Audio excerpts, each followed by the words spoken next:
یہ الفاظ آپ استعمال کریں جو آپ مرزا صاحب کے بارے میں الفاظ استعمال کرتے ہیں نا، وہی الفاظ آپ اس مولوی کے بارے میں استعمال کریں ویڈیو میں، تو پھر ہم دیکھتے ہیں کہ آپ کا کیا اشر کرتے ہیں علماء دیوبند. ٹھیک ہے. بیٹا انہیں کہو زیادہ بک بک کرنے کی ضرورت نہیں ہے، بات کرنی ہے تو امام حنیفہ سے ثابت کرو. حناف میں بھی تمہاری طرح کوئی 2 نمبر ہوں گے نا، کسی نے چھاپی ہے، کسی نے کمایا، کسی نے نہیں کمایا، کیا کیا کیا نہیں کیا، وہ جانو اور تم جانو. ہم سے بات کرنی ہے، ہمارے امام کا نام لینا تو ہمارے امام کی کتاب دکھاؤ، اللہ اللہ اور خیر سلام. اگر ہمارے امام کی ڈائریکٹ کتاب نہیں ہے یا اس کے شاگرد کی نہیں ہے تو پھر اپنے ابا کو اپنے جیب میں رکھو. تو آپ یہی بات ہے نا اگل دیں اپنی ویڈیو میں، تو انشاءاللہ تعالیٰ آپ کو آپ کے علماء دیوبند اس بات کا جواب دیں گے کتاب ثابت ہے یا نہیں. اور سر جی یہ تو چھوٹی باتیں ہیں، اس سے آپ آگے جائیں. ملا علی قاری کے فتاوی جات موجود ہیں، بدر الدین عینی انفی کے فتاوات موجود ہیں. کس کس سے آپ جان چھڑائیں گے مفتی صاحب؟ آپ سب کو کہیں گے کہ یہ چیزیں بنی ہوئی ہیں، اینڈ آپ نے 2 نمبر باتیں کی ہیں. تو میرے بھائی یہ کوئی علمی بات نہیں ہے، یہ اپنے عوام کو کوئی اور کہانی کروانی ہے اور دوسروں کے سامنے کوئی اور رویہ رکھنا ہے. تو اب عوام لکھ پڑ چکی ہے مفتی صاحب، اس کا یہ کہانی آپ کیا نہیں چلے گی. آپ یہ نہیں جو جملہ بیان کیا کہ یہ کتاب ثابت نہیں ہے 2 نمبر ہے، تو یہی آپ کیمرے میں یہ بات اگل دیں تو ہم کہیں گے چلیں ٹھیک ہے آپ مفتی صاحب آپ ٹھیک ہیں، ہم اس سے رجوع کرتے ہیں. ٹھیک ہے مفتی صاحب. بک بک کرتے ہیں چوہے کے اور بلی کی طرح بھیگی بلی بن کے اندر جاتا ہے. یہ دیکھو باہر نکل، شرم نہیں آتی ان بے غیرت انسانوں کو، بے حیا کو. اس مرزے کو بل میں چھپا کے بٹھایا ہوا ہے، اس میں غیرت نام کی کوئی چیز ہے تو وہ آئے نا علماء حق کے سامنے. چلے اس میں وہ امام حنیفہ کی جو کتاب سے بھاگ رہے ہیں، صرف یہ فائدہ اٹھاتے ہوئے کہ وہ 1100 سال پرانی ہے، اس سے تو بھاگ جائے گا. وہ تو شاہی کوئی نہیں. ملا علی قاری کو تو تم پڑھاتے ہو اپنے مدارس کے اندر، اس کو تو مرے ہوئے ابھی آلموسٹ مشکل سے 400 سال گزرے ہیں. 1014 ہجری میں وہ فوت ہوئے ہیں. انہوں نے مشکات کی شرح مرقہ لکھی ہے، اس میں جو مشکات میں حدیث ہے 5878 تقتلہ الفئۃ الباغیہ حضرت عمار بن یاسر کے بارے میں، اس کے کانٹیکسٹ میں انہوں نے 5 جملے لکھے ہیں. نمبر 1،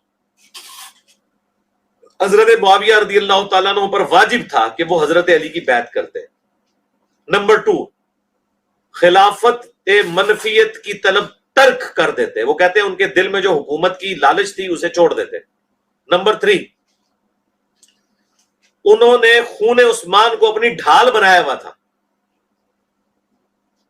لیکن دل میں وہ بغاوت چھپائے ہوئے تھے. وہ کہتے ہیں یہ انہوں نے صرف پولیٹیکل ایجنڈا رکھا تھا کہ میں قصاص عثمان کے لیے بات کروں، اندر ان کا مسئلہ بغاوت تھا.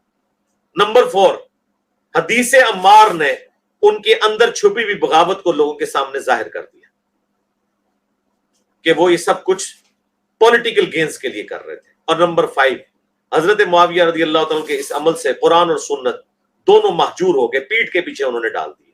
یہ ملا علی قاری لکھ رہے ہیں. پھر اینڈ میں وہ لکھتے ہیں لیکن ہمیں چاہیے کہ نہ ہم رافضی بنے نہ ناسبی بنے. ملا علی قاری یہ 5 ڈاکٹرنز بیان کر کے بھی کہتا ہے کہ یہ زبان کھولنا نہیں ہے. تو سر یہ زبان تو انجینئر صاحب نے کبھی نہیں کھولی. حنفی اگر ملا علی قاری کو کچھ کہہ دیں تو حنفیت فارغ ہو جاتی ہے.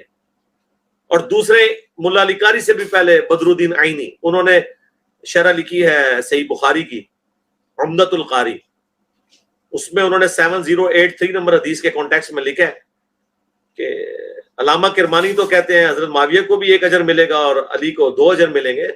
میں کہتا ہوں کہ حضرت معاویہ کو جب قتل عمار کا پتہ چل گیا تو انہیں کہاں سے اجر ملے گا، جبکہ حضور نے فرمایا تھا کہ عمار کو باغی جماعت قتل کرے گی. کیا حضرت معاویہ اس پہ راضی نہیں کہ اللہ انہیں برابر چھوڑ دے، چاہے جائے کہ انہیں 1 اجر دیا جائے؟ تو بخاری مسلم میں واضح حدیث ہے کہ حکمران اگر اجتہاد کرے تو درست اجتہاد پہ 2 اجر ملیں گے، غلط پہ 1. یعنی حضرت علی اگر نعوذ باللہ جنگ جمل صفین نہرمان غلط لڑتے تب بھی 1 اجر ملتا. الحمدللہ انہوں نے صحیح لڑی ہے تو ان کے لیے 2 اجر ہے. مخالفین کہاں سے مجتہد ہو گئے؟ مخالفین تو باغی ہیں. بخاری کے الفاظ ہیں 2812 تقتلہ الفئۃ الباغیہ یدعوہم الی اللہ ویدعونہ الی النار. اور وہ اس کتاب سے اہمی جان چھڑا رہے ہیں، کمائیاں کھا رہے ہیں ان کتابوں کی. یہ ابو محمد حارثی کی جو کتاب ہے 340 ہجری میں فوت ہوئے ہیں، ان کو مرے ہوئے 1100 سال ہو چکے ہیں. پوری سند کے ساتھ انہوں نے لکھا ہے کہ حضرت امام حنیفہ فرماتے ہیں کہ جانتے ہو اہل شام ہم سے کیوں بغض رکھتے ہیں؟ اس لیے وہ شاگرد کہتے ہیں ہمیں نہیں پتا. ان کا اس لیے کہ ہمارا یقین ہے کہ ہم حضرت علی کے زمانے میں ہوتے تو حضرت علی کے ساتھ مل کر اہل شام حضرت معاویہ کے خلاف ہم تلوار اٹھاتے. اس میں کون سی ایسی بات ہے؟ ہمارا عقیدہ ہے. حرام موت مر جاتے ہم، جاہلیت کی موت مر جاتے. صحیح مسلم میں حدیث ہے جو امام وقت کی بیعت کے بغیر مرا وہ جاہلیت کی موت مرا. بخاری مسلم میں حدیث ہے جب پرفتن دور ہو تو جماعت المسلمین اور ان کے امام کو پکڑ لینا. مولا علی علیہ السلام جماعت المسلمین کے امام تھے.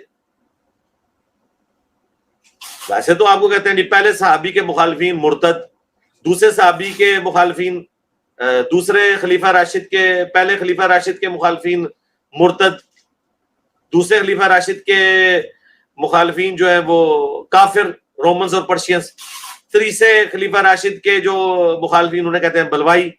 جب چوتھے کی باری آتی ہے تو کبھی رضی اللہ عنہ ہو، کبھی کچھ کہنا شروع کر دیتے. چوتھے کی باری تم لوگوں نے جو ہے وہ خلافت راشدہ حق چار یار کو بھول جاتے ہو. اللہ سے ڈرو.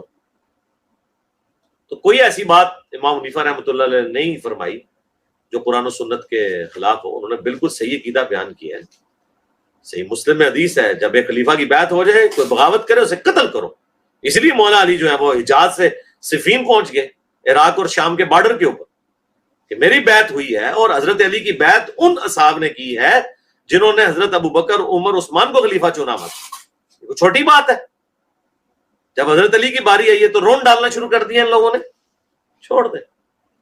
باقی میری ویڈیوز نے الحمدللہ ناسبیت کا بھی قلع کما کر دیا اور رافضیت کا بھی الحمدللہ. ابھی ریسنٹلی میں نے بتایا مفتی فضل ہمدرد صاحب نے پوڈ کاسٹ میرے ساتھ ریکارڈ کی ہے. مجھ سے انہوں نے 30 سوال تقریباً کیے تھے سنی شیعہ کنفلکٹ کے اوپر. چند دنوں میں اپلوڈ ہو جائے گی، ہم شیئر کروا دیں گے. تب یہ صاف کر دی ہے میں نے، نہ رافضیوں کا کچھ چھوڑا ہے نہ ناسبیوں کا کچھ چھوڑا ہے. انشاءاللہ کانپے ٹانگیں گی ان کی انشاءاللہ. میری خطرناک باتیں سن کے ان کی ٹانگیں کانپے گی جو میں نے خطرناک باتیں کی ہیں. کئی ایک باتیں ایسی ہیں جو میں نے کیمرے میں ابھی پہلی دفعہ کی.